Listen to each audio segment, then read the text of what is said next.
Guys, welcome to Empire Tutorial. So in today's episode, I'm going to teach you guys on how to autofill whatsoever you're typing to fit in on rows in Excel. As you can see, whatever I'm typing, they do not fit properly, so I have to still adjust the rows to fit in whatsoever I'm typing. So I'm going to teach you guys on how to fix that right now.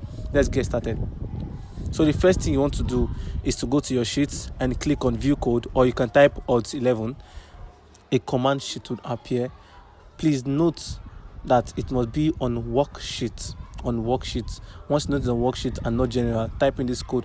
I'll keep the code on the screen so you can copy it. Please make sure your spellings are correct. Once you're done typing the code, click on enter and go back to your Excel worksheet, and that solves the problem. So as you can see, whatsoever thing I type after putting in that code, automatically the rows and columns will fit in to it. So I hope this video goes a long way to help you. Please do not forget to subscribe, like, comment and share my videos.